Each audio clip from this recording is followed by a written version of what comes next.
আসসালামু আলাইকুম।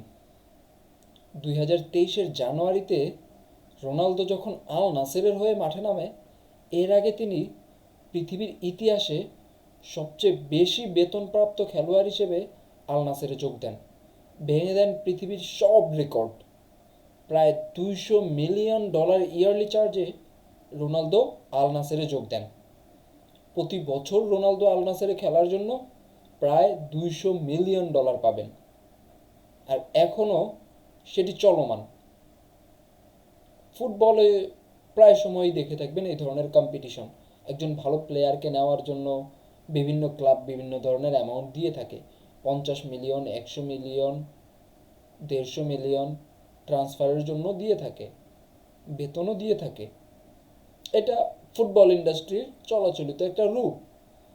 কিন্তু এআই ইন্ডাস্ট্রি এমন একটা পরিস্থিতিতে এসে দাঁড়িয়েছে, এখন এআই ইঞ্জিনিয়ারদের এই ধরনের বিট করা হচ্ছে, এই ধরনের বিট করে হায়ার করা হচ্ছে, যেখানে ফুটবলারদের 100 মিলিয়ন, 200 মিলিয়ন দিয়ে হায়ার করা হতো। এখন সেই জায়গায় পৌঁছে গেছে এআই ইঞ্জিনিয়াররা। পৃথিবীর যত ভয়াবহ এআই ইঞ্জিনিয়ার আছে, যত বড় বড় এআই ইঞ্জিনিয়ার আছে, সেই সকল ইঞ্জিনিয়ারকে বাৎসরিক 100 মিলিয়ন, 200 মিলিয়ন চার্জ দিয়ে দেন হচ্ছে এক একটা কোম্পানি নিজেদের ঘরে আনতে চাইছে। আর এই ট্রেন্ড শুরু করেছে মেটা। মেটা সুপার ইন্টেলিজেন্স বানানোর জন্য এতটা বেশি পাগল হয়ে গেছে, বা সুপার ইন্টেলিজেন্স তাদের আয়ত্তে রাখার জন্য এতটা বেশি পাগল হয়ে গেছে, সে 1 থেকে 200 মিলিয়নের প্যাকেজ অফার করছে। শুধু অফারই করছে না, অলরেডি 2জন চিফ ইঞ্জিনিয়ারকে নিয়ে আসা হয়েছে, যাদেরকে মেটায় সুপার ইন্টেলিজেন্স লিড করার জন্য দায়িত্ব দিয়ে দেওয়া হয়েছে। 2জনকেই $100 মিলিয়ন করে ইয়ারলি চার্জ দিয়ে আনা হয়েছে। যেখানে আগে এই কম্পিটিশন দেখা যেত ফুটবলের মাঠে, এখন সেটা দেখা যাচ্ছে আন্তর্জাতিক টেকনোলজির বাজারে। আর এই মার্ক জাকারবার্গ সব সময় পর্দার আড়ালে ছিল, কিন্তু হঠাৎ করে মার্ক জাকারবার্গ পর্দার সামনে চলে আসেন। হুট করেই একটা প্রতিবেদন লিক হয়, মার্ক জাকারবার্গ চান পৃথিবীর বা ইউরোপের কিছু গভর্নমেন্ট পরিবর্তন করতে। গভর্নমেন্ট পরিবর্তন করার কারণ কি? সে তার সুপার ইন্টেলিজেন্সকে সেই গভর্নমেন্টের চাইতে বেশি বুদ্ধিমান মনে করেন, যে আমি যদি এই সুপার ইন্টেলিজেন্স উদ্ভাবন করতে পারি, তাহলে এটা আরও বেশি উদ্ভাবনী বা মানুষের চাইতে ভালো ডিসিশন নিতে পারবে। আর্টিফিশিয়াল ইন্টেলিজেন্স যেখানে সব কিছু করে দিচ্ছে, আপনি কখন কি করতে হবে আপনার কোড করে দিচ্ছে, আপনার কনটেক্সট লিখে দিচ্ছে, এভরিথিং, সব কিছুতে আপনি এআই ইউজ করতে পারছেন। আর এআই এর চাইতে কয়েক গুণ বেশি আপডেটেড হচ্ছে সুপার ইন্টেলিজেন্স। সুপার ইন্টেলিজেন্স মানুষের চাইতেও বেশি চিন্তা করতে পারবে, বা মানুষের চাইতেও বেশি ব্রেইন ইউজ করতে পারবে। আপনি যেভাবে চিন্তা করে উদ্ভাবন করেন, আপনি যেভাবে চিন্তা করে একটা ডিসিশন নেন, মানুষকে সব কিছু থেকে আলাদা করেছি কি? মানুষের বিচার বিশ্লেষণ করার শক্তি। আর বলা হচ্ছে এই সুপার ইন্টেলিজেন্স যদি বাজারে চলে আসে, তাহলে মানুষের চাইতে বেশি বিচার বিশ্লেষণ করার শক্তি থাকবে এই সুপার ইন্টেলিজেন্সের। ধরেন আপনাকে একটা টেবিল দিয়ে দেওয়া হলো, 5জন পার্টনার দিয়ে দেওয়া হলো, আপনারা 5জন বসে একটা টেবিলে আলোচনা করছেন, আলোচনা করে একটা জিনিসের সিদ্ধান্তে পৌঁছলেন, একটা ডিসিশন নিলেন।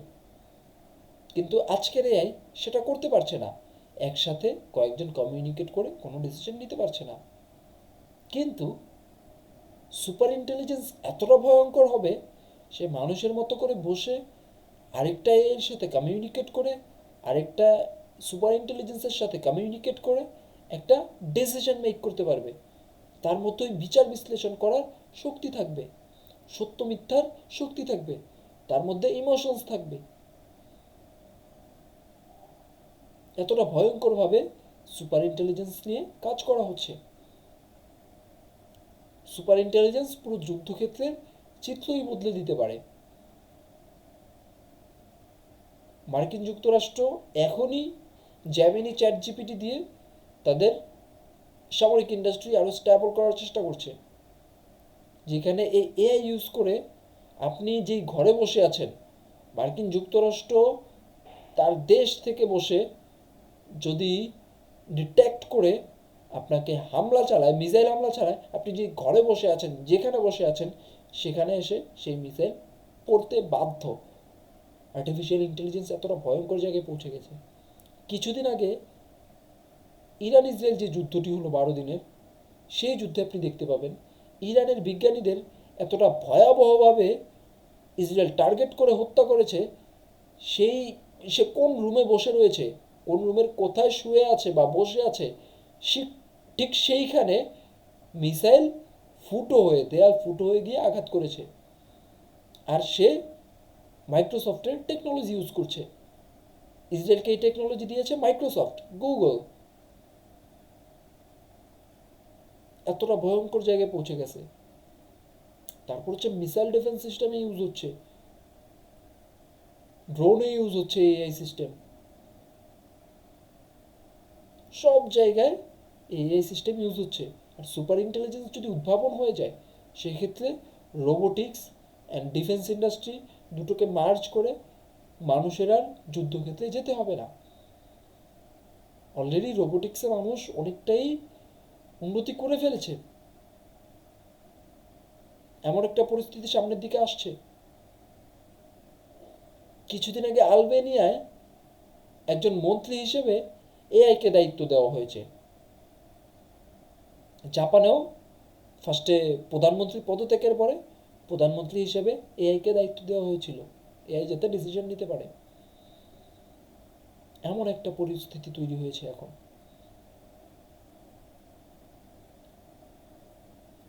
পৃথিবীর বড় বড় দেশগুলো চাইছে বিভিন্ন দেশে অভ্যুত্থান ঘটিয়ে সেখানে এআই এর প্রভাব বৃদ্ধি করতে, যেটা মার্ক জাকারবার্গের চাওয়া। যেমনটা আপনি দেখবেন, ট্রাম্প ক্ষমতায় আসার আগেও মার্ক জাকারবার্গ অতটা হাইলাইটেড ছিল না। মার্ক জাকারবার্গ আন্তর্জাতিক রাজনীতিতে অতটা কথা বলতো না। ইলন মাস্ক ধাপে ধাপে টুইটার কেনার পর থেকে ধাপে ধাপে আন্তর্জাতিক রাজনীতিতে বা মার্কিন রাজনীতিতে পা রাখেন, কিন্তু মার্ক জাকারবার্গের ওইরকম কোনো ভূমিকা ছিল না। কিন্তু ট্রাম্প আসার পরে দেখবেন, যখন এই প্রতিবেদন লিক হলো, এরপর থেকেই মার্ক জাকারবার্গের ভূমিকা ধাপে ধাপে ফ্ল্যাশ হওয়া শুরু করলো। মার্ক জাকারবার্গ ব্রিটেনের প্রিন্স, ব্রিটেনের রাজা, তার সাথে দেখা করতে যায় ট্রাম্পের সাথে। ট্রাম্পের সাথে যেই ভোজন হয়েছে ব্রিটেনের রাজা আর ট্রাম্প, সেখানে কিছু বিজনেসম্যান ছিল, তাদের মধ্যে মার্ক জাকারবার্গ অন্যতম। এটা আপনি বলতে পারেন মার্ক জাকারবার্গ যে আসলে আন্তর্জাতিক রাজনীতিতে ভূমিকা রাখতে চাইছে তার সুপার ইন্টেলিজেন্স দিয়ে, তার সবচেয়ে বড় উদাহরণ এটা। টেকনোলজি উদ্ভাবকরা, কিছু কিছু উদ্ভাবক বলতে পারেন, যারা এতটা ভয়ঙ্কর লেভেলে চলে গেছে শুধুমাত্র অর্থ আয়ের জন্য, শুধুমাত্র কন্ট্রোল তাদের হাতে রাখার জন্য। এমন একটা পরিস্থিতি। এই সুপার ইন্টেলিজেন্সই মানুষের ধ্বংস ডেকে আনতে পারে। অন্যদিকে কোয়ান্টাম কম্পিউটিং তো আছেই। কোয়ান্টাম কম্পিউটিং আরও বেশি ভয়ঙ্কর। এই দুইটা মার্চ করে পুরো পৃথিবীকে ধ্বংস করে ফেলা একদম সহজ, এই পুরো মানব সভ্যতাকে ধ্বংস করে ফেলা একদম সহজ। এমন একটা পরিবেশ তৈরি হয়েছে এখন। এখন ফিউচার কি হয় সেটা ফিউচারই বলে দিবে। এখন আমাদের অপেক্ষা করা দরকার আর দেখতে হবে যে আসলে কি ঘটে। ভালো থাকবেন, সুস্থ থাকবেন, লাইক অ্যান্ড সাবস্ক্রাইব করে পাশে থাকবেন, কমেন্ট করে অবশ্যই আপনার মতামত জানাবেন। আসসালামু আলাইকুম সবাইকে।